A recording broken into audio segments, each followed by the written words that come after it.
সকালের আলো ফোটার আগেই প্রবল বৃষ্টিতে ভিজেছে রাজধানী ঢাকা। কোথাও টুপটাপ, কোথাও ঝুম একটানা বৃষ্টিতে দিনের শুরুটাই যেন বদলে গেছে।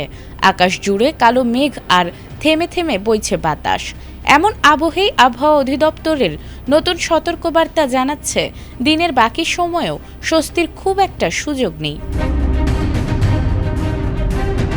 রাজধানী ঢাকা সহ দেশের ১৩ জেলার ওপর দিয়ে অস্থায়ীভাবে ঝোড়ো হাওয়ার সঙ্গে বজ্র বৃষ্টি হতে পারে বলে জানিয়েছে আবহাওয়া অধিদপ্তর।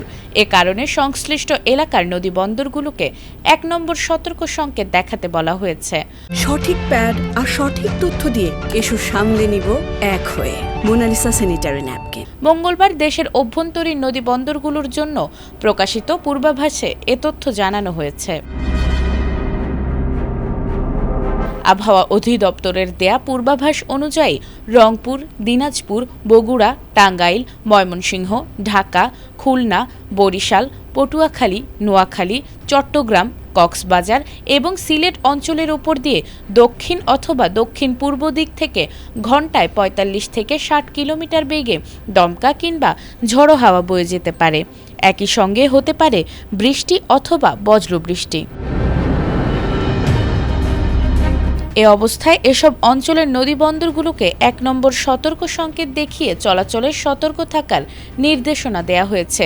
বিশেষ করে নৌযান চালক, জেলে ও নদীপথে চলাচলকারীদের বাড়তি সতর্ক থাকার পরামর্শ দেয়া হয়েছে।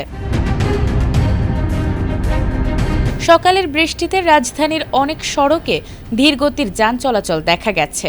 আবহাওয়ার এমন পরিস্থিতি বজায় থাকতে পারে বলে ধারণা করা হচ্ছে। তাই প্রয়োজন ছাড়া খোলা জায়গায় অবস্থান না করা, বজ্রপাতের সময় নিরাপদ স্থানে আশ্রয় নেয়া এবং নদীপথে চলাচলের ক্ষেত্রে সর্বোচ্চ সতর্কতা অবলম্বনের পরামর্শ দিয়েছেন সংশ্লিষ্টরা। নাজমুন নাহার জান্নাত, এটিএন বাংলা।